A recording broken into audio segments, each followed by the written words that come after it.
Bonsoir à tous. On se retrouve aujourd'hui pour faire le traditionnel JT Foot, JTOM. Et il y a beaucoup d'actualités et beaucoup de réactions à faire. D'abord, j'aimerais dire bravo au jeune Lamine Yamal. J'en avais fait une vidéo, mais je le redis. Au jeune Lamine Yamal, un jeune espagnol de 15 ans, qui a été sélectionné pour la première fois par l'entraîneur professionnel Xavi, qui est du coup l'entraîneur du Barça, pour ceux qui ne le savent pas. Il a été sélectionné pour la première fois pour un match de championnat pour le FC Barcelone qui a joué ce week-end contre l'Atlético de Madrid au Camp Nou. Il a été sélectionné pour la première fois dans un groupe professionnel à seulement 15 ans. Mais malheureusement, il n'a joué aucune minute. Il est resté sur le banc, il n'a pas joué contre l'Atlético Madrid. Mais la chose surprenante qu'il faut retenir, c'est qu'il a que 15 ans.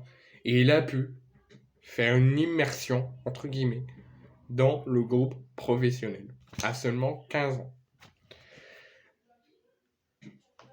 Deuxième point, une chose encore assez surprenante, en 2021, Eduardo Camavinga était au Stade Rennais.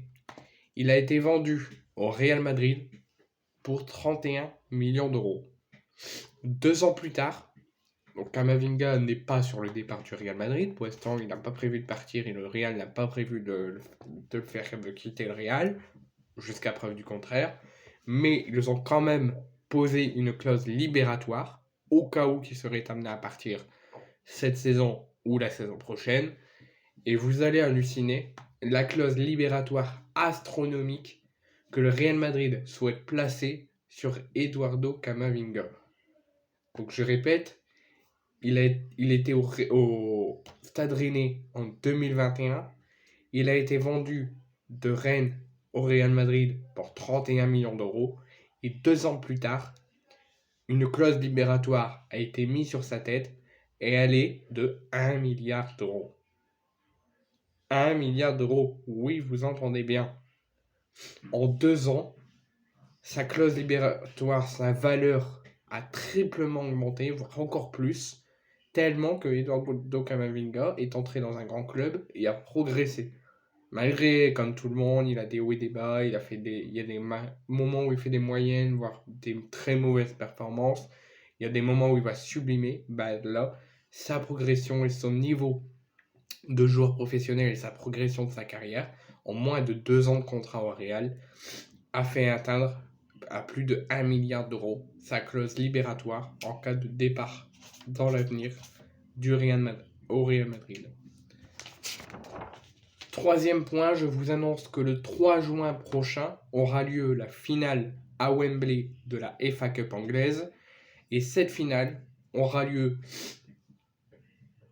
n'importe quoi, sera confronté le derby de Manchester entre Manchester City et Manchester United. Oui, vous entendez bien. Le 3 juin prochain, je répète, 3 juin 2023, à Wembley, en Angleterre, aura lieu la finale de la FA Cup anglaise qui confrontera Manchester City et Manchester United. Haaland face à Rashford. Mon pronostic, j'ai envie de donner mon pronostic.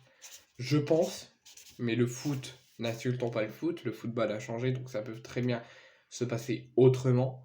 Je pense que sur le papier, si la logique est suivie, Manchester City, avec leur armada, et notamment avec le cyborg Erling Haaland, Manchester City devrait logiquement gagner la FA Cup le 3 juin prochain. Mais attention, le football peut nous surprendre. Quatrième point, pour la première fois depuis très longtemps, le Real Madrid ne se dirige pas.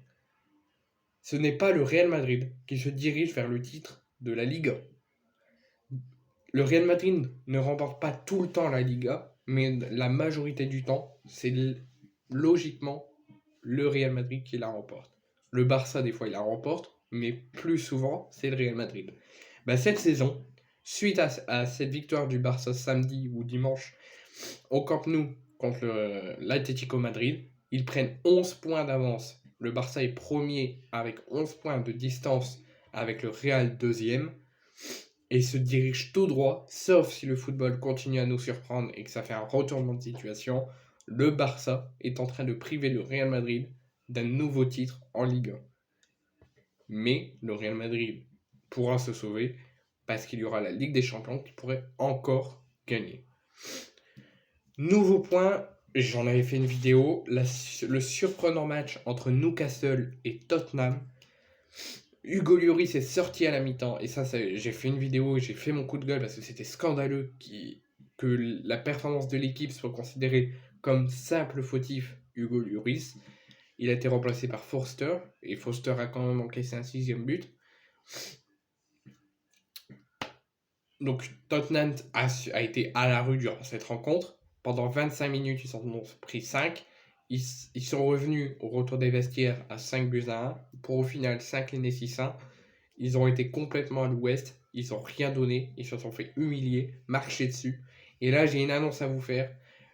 Donc, pour ceux qui ne le savaient pas, Antonio Conte, suite aux récentes mauvaises performances et aux récentes défaites, avait été viré, avait été démis de ses fonctions et avait été remplacé par un entraîneur intérim. Et Tottenham n'avance toujours pas.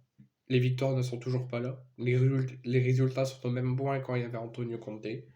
Et bah du coup, je vous annonce qu'aujourd'hui, il y a moins d'une demi-heure, l'entraîneur intérim qui remplaçait actuellement Antonio Conte a été licencié et démis de ses fonctions suite à cette nouvelle claque obtenue à l'extérieur, 6-1 contre Newcastle. Donc rien ne va à Tottenham. On parle beaucoup de Reims qui est en train de s'effondrer alors qu'ils étaient en train de performer. On parle beaucoup de Nice, on parle beaucoup de l'OM qui était en demi-teinte cette saison. Mais de là, Tottenham, c'est la première fois que je les vois prendre une aussi mauvaise tournure et une aussi humiliation. Dernière info sur le JT Foot, avant de faire le point sur le JT OM, je vous annonce que Thomas Tuchel est en danger. À peine arrivé, à peine 6 mois, je crois, à peine, après sa mise en place sur le banc du Bayern Munich en remplacement de Julian Nagelsmann qui a été licencié par la direction bavaroise, Thomas Tuchel est en danger et a un seul objectif pour sauver sa peau, c'est que le Bayern, en fin de saison, soit champion de la Bundesliga. Si c'est Dortmund ou une autre équipe et que ce n'est pas le Bayern qui remporte la Bundesliga et que donc le Bayern, pour la première fois depuis très longtemps, fait une saison blanche et ne remporte aucun trophée, ils auront uniquement la qualification en Ligue des Champions, Thomas Tuchel serait licencié et démis de ses fonctions au terme de la saison si le Bayern ne remporte pas la Bundesliga et fait donc une saison blanche. Comme ils sont éliminés en Ligue des Champions par Manchester, ils sont éliminés par Fribourg en Coupe d'Allemagne, il ne reste plus que la Bundesliga et si le Bayern ne la remporte pas, le Bayern sera toujours en très grand danger et Thomas Tuchel aura fait que 6 mois à peine sur le banc et sera évicté, sera licencié. Et moi je dis que c'est la faute à la direction bavaroise parce que certes le choix de Thomas Tuchel ça ne dérange pas parce que c'est un très grand entraîneur, mais le fait d'avoir viré Julian Nagelsmann avec le Bayern sublimé et performé comme des fous, bah, si le Bayern est au point là, c'est à cause de la direction bavaroise et pas à cause de Thomas Tuchel. Ensuite, on a terminé avec le JT Foot. On va parler du JT OM. Dans 6 jours à peine, donc quasiment une semaine, on est lundi, l'OM a joué hier, dans une semaine, dimanche prochain 20h45, prise d'antenne 20h15 sur Prime Video, on fera une vidéo d'avant-match comme d'habitude. L'OM recevra l'AJ Auxerre au Vélodrome, où il faudra enchaîner et éviter de retomber dans nos travers au Vélodrome, éviter encore de perdre des points. L'OM donc affrontera l'AJ Auxerre, et à 6 jours à peine de la rencontre, l'OM nous annonce que le Vélodrome sera comble et sera encore une fois, pour la je ne sais pas combienième fois cette saison, à guichet fermé pour cette rencontre. Aujourd'hui, à l'heure actuelle, aucune place est disponible pour cette rencontre, quelles que soient les tribunes. Que ce soit les tribunes, je les retiens pas, mais les tribunes à gauche et à droite, près du banc et en face du banc, tout est pris. Les virages, tout est pris. Le stade sera comble et plus aucune place sera disponible, sauf si l'OM l'a remis en vente, mais pour l'instant, aucune place n'est disponible. À 6 jours à peine à la rencontre, donc l'OM va sûrement jouer contre Auxerre avec un stade à guichet fermé, comme Lens, ils n'arrêtent pas de faire ça au stade Bollard, ben nous on le fait aussi et c'est très bien. Et les supporters, on est des supporters le meilleur public de France parce que même dans le mauvais coup et même dans le bon coup, ils sont toujours là pour sauver l'OM et ils lâchent jamais l'OM.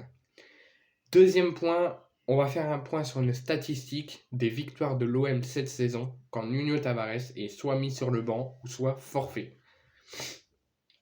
L'OM a remporté l'intégralité de ses 8 derniers matchs, enfin 8 matchs en tout cas cette saison, lorsque Tavares était absent. Donc ça compte forfait, mis à l'écart, mis sur le banc ou en tribune. Quand il n'est pas dans la feuille de match, qu'il n'est pas là. L'OM, quand Nuno Tavares ne joue pas, donc il est mis sur le banc ou qu'il n'est pas là du tout, l'OM remporte tout le temps l'intégralité de ses matchs.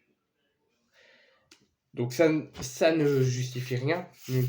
Nuno Tavares est toujours un atout de l'équipe, toujours quelqu'un de performant, quand il veut surtout. Mais une stat n'est qu'une statistique, mais je tenais quand même à vous le dire. L'OM ne remporte toujours leur match quand Tavares est forfait ou sur le banc. Troisième point, j'aimerais juste, et c'est très rare, j'ai eu du mal à me faire de l'arrivée d'Igor Tudor au poste d'entraîneur de l'OM. J'ai tout le temps réclamé son départ, mais là je commence à l'apprécier sérieusement.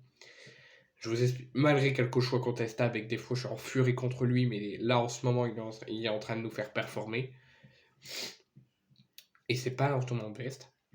J'aimerais juste le remercier sur les changements de piston. Tavares était forfait, il a mis Caboret, si je ne me trompe pas, à gauche et Klose à droite. Et au fil du match, surtout en deuxième mi-temps où l'OM avait fait 25 minutes très compliquées, au moment où on arrivait vers la 30e, où l'OM commençait à aller mieux, il a fait un changement de piston. Il a mis Klose à gauche et Caboret à droite. Caboret à droite et Klose à gauche. Et ça a totalement marché. L'OM a performé, l'OM a fait qu'attaquer et l'OM s'est imposé. Donc l'inversion des pistons a tout changé durant la rencontre. Klose était à droite, Caboret était à gauche, rien n'allait. Ça allait au ralenti, rien n'allait pendant 25 minutes. Il a fait un changement, tout a fonctionné. Donc je veux juste le remercier, tout simplement. Ensuite, Igor Tudor, encore lui, a justifié auprès de Prime Video, et Mbemba et Igor Tudor ont justifié la mise en place de Balerdi titulaire. Donc Mbemba a dit c'est la concurrence, donc ça ne lui dérange pas trop d'être sur le banc. Et Igor Tudor, bon je croyais j'avais la réaction là devant moi.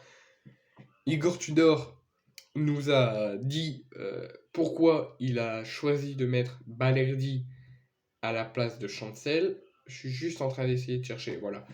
Donc il nous dit pour des raisons tactiques, j'ai étudié le jeu de Lyon et j'ai pensé qu'il était la meilleure option. Parfois on se trompe, parfois on réussit. J'ai fait mon coup de gueule, j'étais assez en furax dans une de mes vidéos au moment où je vous annonçais la composition officielle avant la rencontre. Je vais me calmer.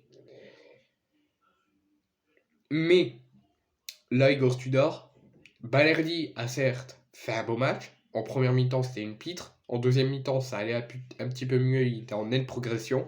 Mais je trouve que tu as fait un mauvais choix et que tu aurais dû mettre Chancel et Mbemba. Et ta justification n'est pas bonne. Que tu t'as analysé Lyon, tu as fait des choix tactiques. Mbemba est le meilleur défenseur de Ligue 1. Il a encore fait un très beau match contre 3. Tu devais le mettre titulaire à la place de Balerdi. C'est pas possible de mettre Balerdi dans un match d'une telle importance. Donc je te fais confiance, mais derrière, qu'est-ce que tu nous fais? Tu fais échauffer Mbemba parce que Gigot était en demi-teinte, il allait pas très bien, mais tu le fais échauffer pour potentiellement le faire rentrer. Tu l'as fait échauffer de la 40e, de la 30e, où ça a commencé à aller mieux, jusqu'à la fin du match. Pour au final, le faire rentrer. Donc il est froid, tu le fais chauffer à bloc, et au final, il joue aucune minute. Ça, c'est quelque chose que tu dois travailler. Oui, des fois, il y a des choix où on tente, des fois ça marche, des fois on se trompe. Là, tu t'es trompé. Certes, on a gagné, tu as fait un bon choix avec le changement de piston, l'inversion des pistons, mais le fait d'avoir mis Balerdi au lieu de Mbemba, c'est une grosse erreur tactique de ta part. Tu aurais dû mettre Mbemba. Donc moi, j'ai déjà fait mon coup de gueule, mon message. Je vais pas en reparler, mais là, j'ai expliqué un petit peu plus. Igor Tudor, encore lui, a réagi suite à notre victoire à Lyon hier. Il nous dit, ce sont des points très importants ce soir, donc il a raison, on a perdu des points, c'était important de gagner. Tous les matchs, surtout en fin de saison, sont importants. On devait s'imposer, on l'a fait, donc les 3 points sont très importants, il a raison. Ensuite, gagner ici après autant de temps, c'est totalement mérité pour nous. Oui, c'est totalement mérité pour nous. On devait s'imposer ce soir, on méritait de s'imposer malgré un début de match timide et compliqué. On méritait de s'imposer, donc on l'a fait, c'est important. Mais comme d'habitude, ce qui est important, c'est que tous mes joueurs, même les défenseurs, se sont battus jusqu'à la fin. Mais cela fait pas mal de temps que c'est comme ça. Et quand l'équipe reste haut, il y a des ballons à les gratter. Il a totalement raison. Quand l'équipe est bas, l'adversaire attaque plus. Donc on a du mal à avoir le ballon. Mais quand l'équipe est haut, quand l'équipe reste haut pendant quelques temps dans la rencontre, il y a plus de ballons à les récupérer et il y a plus de chances d'aller marquer. Il a totalement raison. Et oui, on a souffert 25-30 minutes timides, inquiétantes. J'ai eu peur pour mon équipe. On a souffert durant toute la rencontre. Mais le fait d'avoir vu les joueurs ne rien lâcher jusqu'à la fin et de les avoir combattus, comme vient de dire Tudor, il a totalement raison. Donc pour une fois, il a débriefé la rencontre et je suis complètement d'accord avec lui. Ensuite, suite à cette victoire, on a battu un nouveau record. C'est désolé. Avant le match, on n'avait pas gagné à Lyon. Donc les matchs contre Lyon, en championnat et en coupe confondus. Les matchs où on va à Lyon pour une coupe d'Europe, qu'on n'affronte pas Lyon mais qu'on va à Lyon pour une coupe d'Europe. Depuis 2006, on n'a jamais gagné à Lyon. Et grâce à Igor Tudor, il y a eu des choix très contestables qui m'a mis en furax, mais au fil du match, il a fait quand même de belles choses. Et surtout à l'équipe qui n'a rien lâché, qui a souffert mais qui n'a rien lâché, on a battu un record, on a mis fin à une grande série noire. C'était de ne pas avoir gagné depuis 2007 à Lyon, et là on l'a fait, on s'est imposé, et ça fait plaisir. Et je dis bravo à l'équipe. Et ensuite, un dernier point, on va faire un point sur le classement. Le PSG est actuellement avec 44, plus 44 en différence de but, avec 75 points. L'OM est deuxième avec 67 points. Lens est troisième avec 66 points. Monaco est quatrième avec 61 points. Et Lille est cinquième avec 56 points. Le PSG a 44 points de différence de but. L'OM plus 20. Lens plus 29. Monaco plus 20. Lille plus 12. On est actuellement à 7 points Non. Si, à 7 points. On était à 11 points avant la rencontre. Là, on a 7 points du PSG. Est-ce qu'on peut encore jouer le titre? Est-ce qu'on peut encore espérer des faux pas du PSG, notamment le prochain match contre Lorient? Est-ce qu'on peut encore espérer que le PSG fasse des faux pas et nous laisse le titre et qu'il se mette en doute? C'est le deuxième objectif du club. Le principal objectif, c'est la qualif en Ligue des Champions et la deuxième place. Si on peut viser le titre, on va le chercher. On lâche pas, on va le chercher. Là, ça va être compliqué parce qu'au niveau de la différence de but, on a trop de points de retard. Là, on était à 11 points de retard au niveau des points sur le classement avant la rencontre. On en est à 7. C'est encore possible mathématiquement. Il ne faut rien lâcher. Il faut garder en tête notre principal objectif qui est la deuxième place. Mais gardons en tête que tout est possible dans le football.